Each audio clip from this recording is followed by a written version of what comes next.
Now that we've talked about the she, let's talk about how we can predict the spontaneous direction of a redox reaction. So the first method is what we did before, using the electropotentials of the two half reactions. And you know how we used oil rig for oxidation is loss, reduction is gain? When you're doing electrochemistry, they have new ones, and it's NiO and PIR. So NiO and PIR stands for, you can put in parentheses, more. Negative is oxidation, and more positive is reduction. So, if you look at this and you say, well, here are these, how should we arrange them? So, which one do we put at the cathode and which one do we put at an anode? We want a positive E cell. So if we put, so remember, E cell is going to be cathode minus anode. So you can use this here. The more negative one is going to be the oxidation.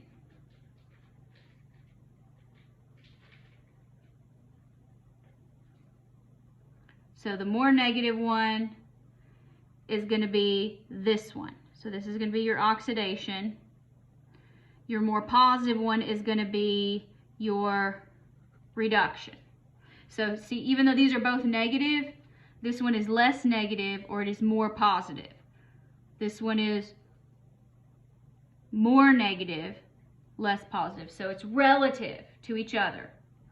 So oxidation occurs at the anode, reduction occurs at the cathode.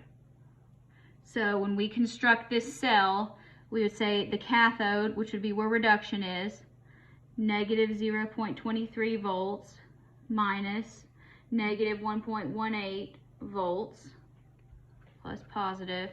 You're going to get a positive 0.95 volts. And so since that's positive, so you can put a positive if you want to, yes, that would be spontaneous. If you put it the other direction, you'd flip it around, you'd get negative. E cell negative is not spontaneous.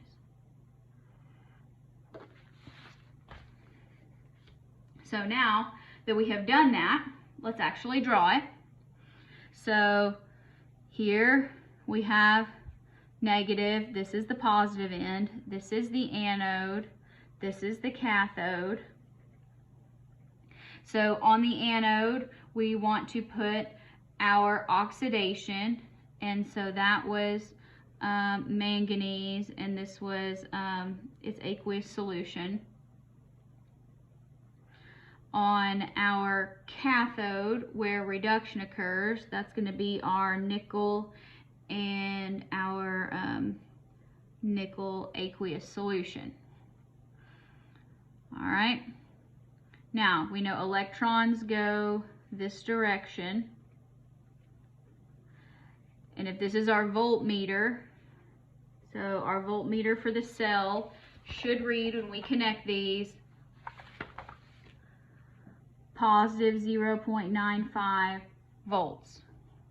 Here you can just write this as a salt bridge. It's going to be some strong electrolyte, so it's easy to say NaCl, or you can say KCl or KNO3 if you care about putting those. But not many questions about the salt bridge other than it needs to be there.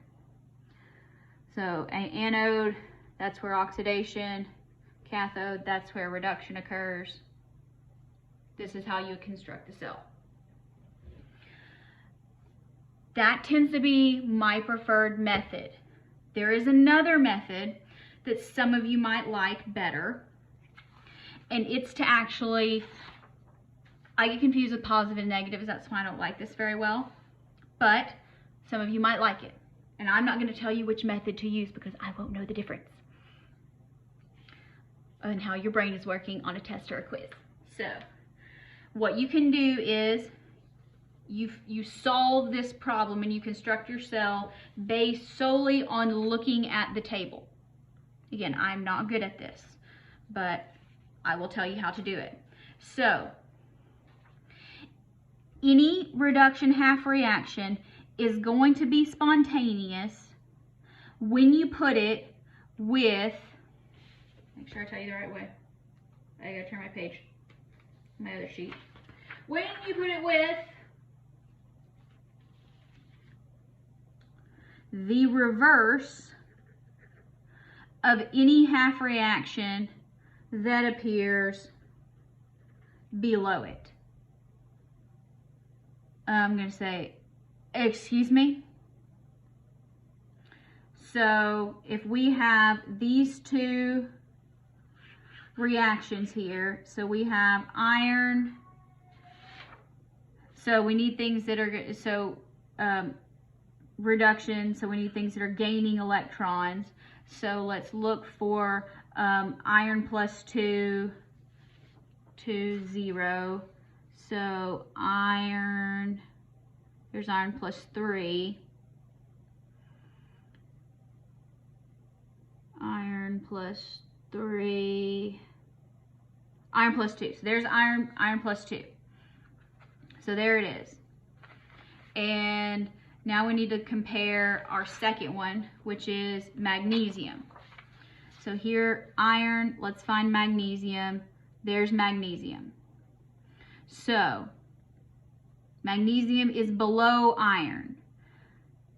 So when you put the more positive one, which would be this one, on the oxidation end,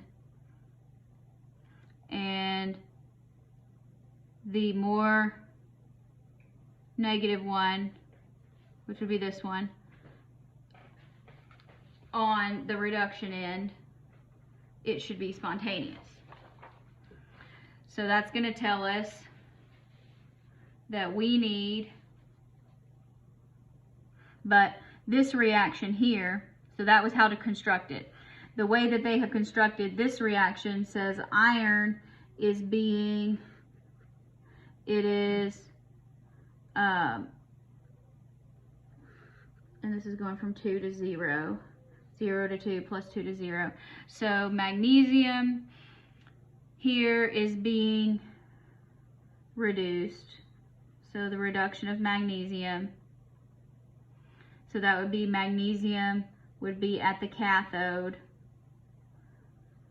And so according to our thing there, magnesium, negative 2.37. Negative 2.37. And this says the oxidation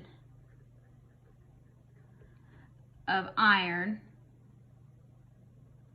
And so when you look here, iron is negative 0.45. Negative 0.45. So this would be spontaneous if it were the other way around, if we had oxidation, magnesium, reduction of iron. But the way that this particular reaction is written, so this would be the anode. So this is minus, this is plus.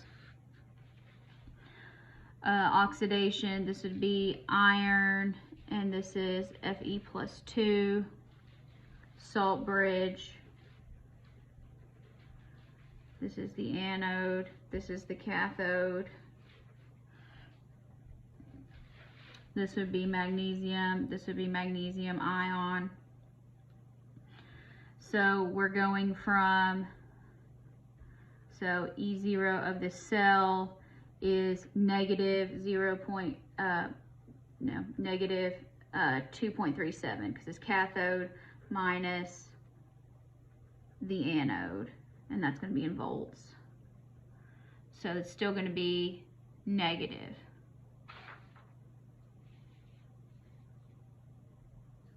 So what does that come out to be?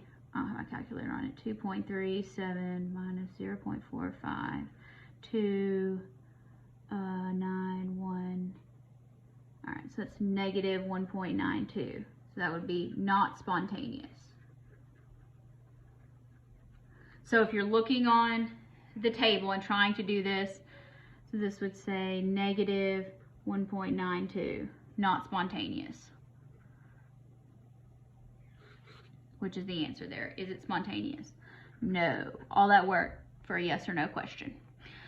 So what this says is it's spontaneous when you put the reverse of the half reaction below it.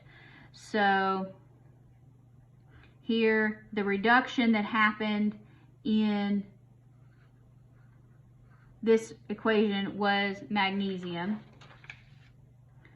So it's going to be spontaneous with anything that appears below it. And iron plus 2 is above it, so it is not spontaneous if you're looking at the table. So find the reduction in the reaction equation, look at the table, and find what is being reduced according to the reaction. Find the other half cell. If the other half cell is below it, it's spontaneous. If it's above it, it's not spontaneous. I don't like that method because it gets really confusing for me. But some of you might like it.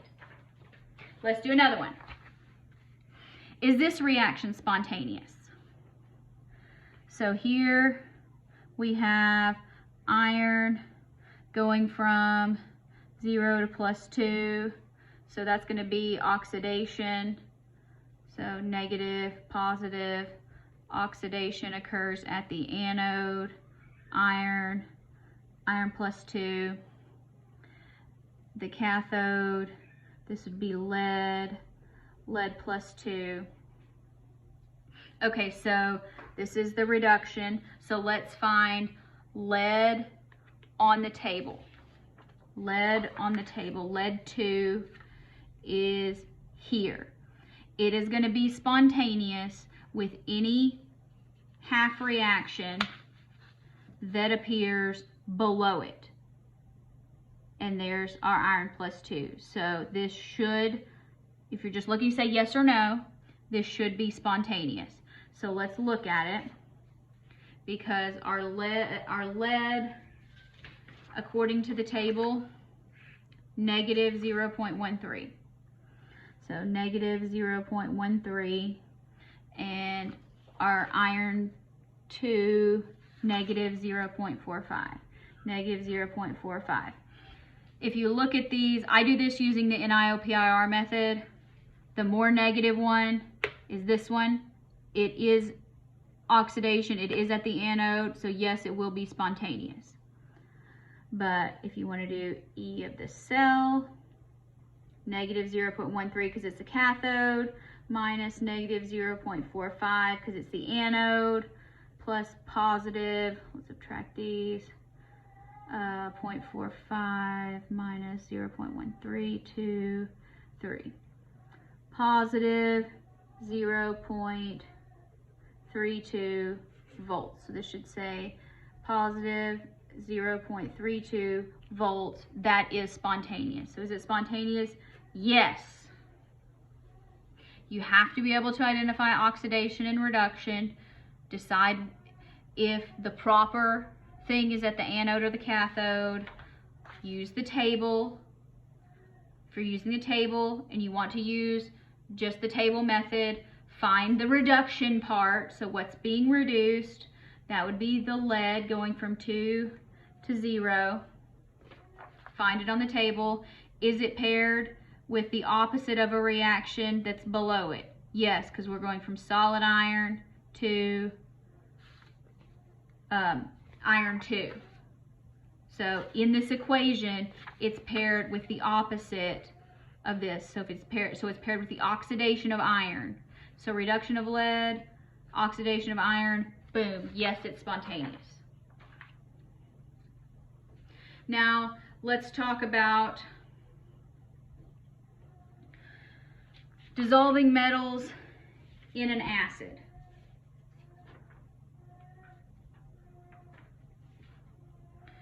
Most metals, when we put them in acid, this occurs because of the She, basically, the reduction of H plus in order to H2 gas, and we're going to oxidize the metal to its aqueous ion.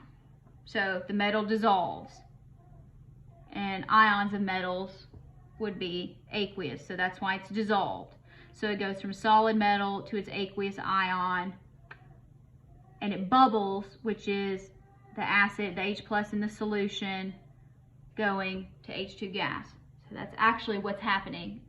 It's a redox reaction. Imagine that.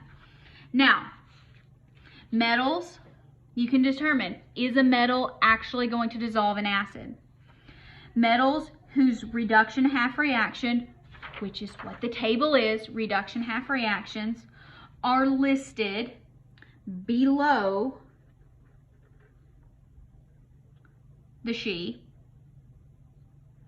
do dissolve in acid. Why? Because you have reduction paired with the opposite, the oxidation of a reaction that's below it. That's going to be spontaneous. So they do dissolve. If you have a metal that is listed above the She, it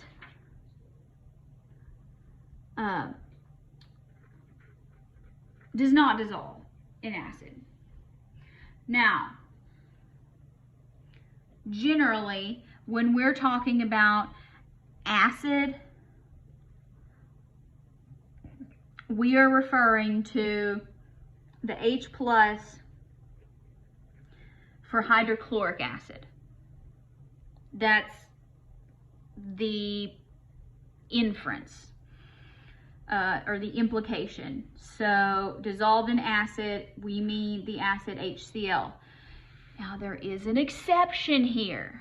So you actually have nitric acid. Nitric acid can oxidize metals that are listed above the She, but that are below this half reaction, because the reduction of nitrate involves acid there. So which metals will dissolve? So here, let's find this. It's way up here on the table. Way up here. It's up here. So nitric acid will actually dissolve all of these metals. Hydrochloric acid will only dissolve some of these. Will dissolve these metals, but not these. Ones that are above this are probably not going to dissolve the metals at all. There's a little bit of a discrepancy there, and anyway, but so there's a compound called aqua regia. Anyway, it's a mixture of nitric and hydrochloric acid, and you can actually, even when you use aqua regia, you can actually even like dissolve gold, because somebody thought, hey, let's try to dissolve my Nobel Prize medal. Why would you do that? Somebody thought it was a great idea, and so they did it, and it dissolved, and guess what? I don't know if they got it back. So let's figure out which one is going to dissolve in nitric acid but not in hydrochloric acid. So that means we want to find something that is below nitric acid, that is above the She. So let's look at iron. Iron is below the She. Iron is below the She. It's also below nitric acid too, but that's not a metal. That's aqueous to aqueous. So aqueous to solid. So iron will dissolve in hydrochloric acid. Gold. Gold is up here. So solid gold is above nitric acid, it's above hydrochloric acid. It's not going to dissolve in either of them. Okay, let's look at silver. Find silver. There's silver metal. Silver metal is below nitric acid, but above hydrochloric acid. So that's the answer. And that concludes section 4.